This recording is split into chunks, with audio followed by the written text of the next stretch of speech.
présentation du cours sur les lois à densité. Donc on va voir plusieurs lois à densité dans ce cours et on va commencer par celle qui s'appelle la loi uniforme. C'est une loi qui va, vous allez voir, être assez simple à appliquer parce qu'il n'y a que quelques formules à utiliser. Voilà.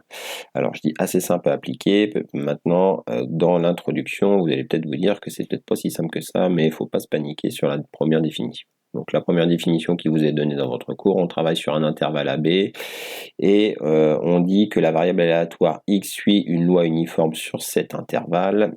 Si pour tout intervalle qui est inclus dans l'intervalle AB, eh bien la probabilité que notre variable aléatoire appartienne à cet intervalle, eh bien c'est l'aire du rectangle illimité par la droite horizontale d'équation y est égale à 1 sur b moins a, b et a étant les bornes de notre intervalle de départ, l'axe des abscisses et les droites verticales qui sont délimitées par notre deuxième intervalle. Voilà.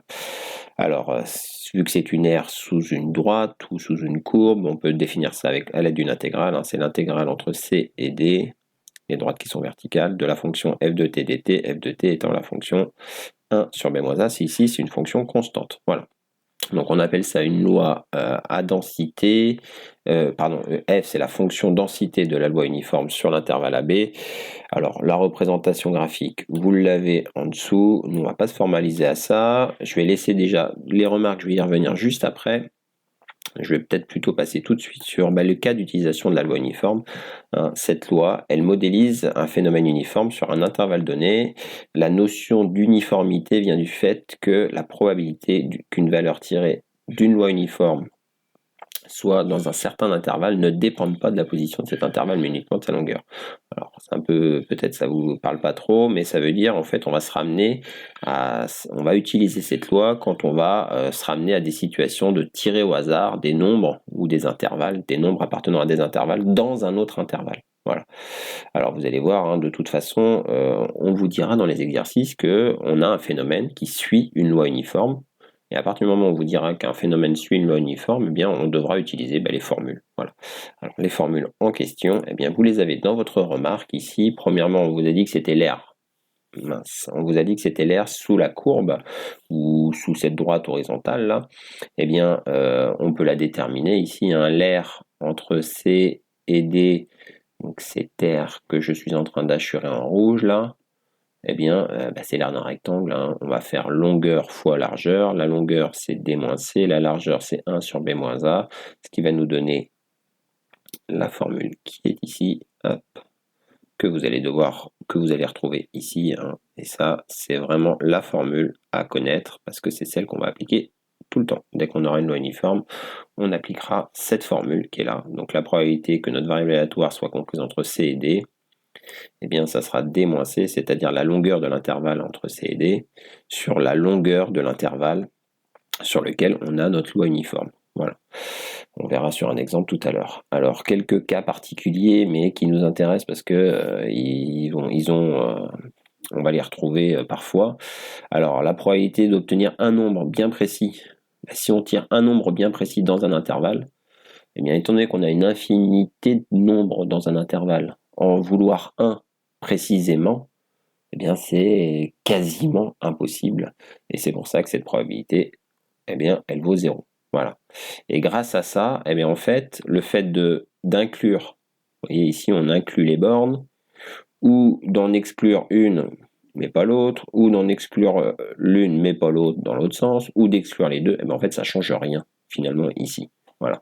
Donc, finalement, quand on ait des inégalités strictes ou larges, avec la loi uniforme, ça ne changera jamais rien. Voilà. Et si on cherche la probabilité que notre variable aléatoire appartienne à l'intervalle de départ, étant donné que c'est tout notre intervalle, ça va faire 1. Si vous appliquez la formule qui est encadrée en rouge, en remplaçant D par B et C par A, vous aurez B moins A sur B moins A, vous obtiendrez bien 1. Voilà. Alors passons tout de suite à un exemple pour voir comment est-ce qu'on va l'appliquer. Alors, on vous parle de l'arrêt de bus de Dassault 1 où un bus passe toutes les 10 minutes. Un voyageur ignore l'horaire d'arrivée, ignore les horaires et il arrive à cet arrêt de bus et on va prendre T, c'est avec la variable aléatoire qui va représenter son temps d'attente. Voilà, donc on sait qu'il y a un bus toutes les 10 minutes. On arrive à un moment donné, on ne connaît pas les horaires. Et on va s'intéresser au temps qu'on va attendre. Voilà. Alors, on va supposer que ça suit une loi uniforme sur l'intervalle 0-10, parce que au minimum, vous attendez 0 minutes, et au maximum, vous attendez 10 minutes. Il y a un bus toutes les 10 minutes. Voilà. Donc là, on a notre intervalle de notre loi uniforme. Voilà. Donc, c'est le 0 qui va jouer le rôle de A, et le 10 qui va jouer le rôle de B, dans les formules vues précédemment. Alors, quelle est la probabilité d'attendre exactement 3 minutes? Alors, attendre exactement 3 minutes, si on applique la formule précédente, eh bien, c'est quand notre variable aléatoire est égale à 3. Si elle est égale à 3, c'est qu'elle est comprise entre 3 et 3, en prenant des intervalles au sens large. Eh bien, on a 3 moins 3 à mettre en haut. On utilise tout simplement ici la formule précédente. Je vous rappelle, la formule qui était encadrée ici, là, c'est cette formule-là qu'on utilise. Donc, ici, eh bien, 3 moins 3 sur 10 moins 0, 3 moins 3 ça fait 0, 0 sur 10 ça fait 0. Voilà. Donc la probabilité qu'on va attendre le bus exactement 3 minutes, eh bien c'est 0. Voilà. Étant donné qu'il y a une infinité de nombres entre 0 et 10, le fait de tomber exactement sur 3 eh bien c'est impossible, voire quasiment impossible, et nous en mathématiques on va marquer 0. Quelle est la probabilité qu'on attende entre 2 et 4 minutes? Alors là on peut appliquer la formule, encore une fois la formule précédente, toujours celle-ci. On veut attendre entre 2 et 4 minutes, donc entre 2 et 4 minutes, donc C c'est 2, D c'est 4, donc on remplace dans cette formule, 4 moins 2 en haut, 10 moins 0 en bas, ce sera toujours 10 moins 0 en fait ici, parce qu'on travaille sur l'intervalle 0,10, c'est notre intervalle de notre loi uniforme, donc quoi qu'il arrive dans notre formule, ce sera toujours 10 sur 0. On calcule ça, 4 moins 2 ça fait 2, 10 moins 0 ça fait 10, 2 dixièmes c'est pareil que 1 cinquième. Alors la probabilité donc d'attendre entre 2 et 4 minutes, eh bien on est sur 1 cinquième. Alors si on veut savoir la probabilité d'attendre plus de 6 minutes, eh bien, ça se traduit par ce type d'écriture, la probabilité que notre temps d'attente soit supérieur à 6 minutes. Alors on a plusieurs manières d'y arriver. Si notre temps d'attente il est supérieur à 6 minutes, on peut considérer que c'est le contraire de dire que notre temps d'attente va être moins inférieur ou égal à 6 minutes. Donc on peut passer par la probabilité contraire, c'est ce que j'ai fait dans cette première ligne. Là je passe par la probabilité contraire, et donc c'est pour ça que j'ai mis le 1 ici. Donc je calcule en appliquant encore une fois ma formule, j'obtiens 2 cinquièmes, mais je peux aussi considérer que si mon temps d'attente il est supérieur strictement à 6 minutes, c'est qu'il va être compris entre 6 et 10 minutes. Mais le 6 il doit être exclu au départ, mais on a vu tout à l'heure que exclure une borne ou l'inclure ça ne change rien, donc je peux l'inclure, et j'applique encore une fois ma formule et je retombe sur le même résultat de cinquième. Voilà le type d'exercice que vous allez devoir être en mesure de faire. Voilà. C'est uniquement, on applique la formule. Alors on continue, il y a deux petites notions supplémentaires à connaître, ça va être des formules. Alors on vous parle de l'espérance et de la variance qui sont définies ici avec des formules très complexes, mais c'est pas ça du tout que vous allez devoir retenir, vous. Les formules que vous allez devoir retenir, elles sont notées ici. C'est l'espérance, et bien tout simplement c'est A plus B sur 2.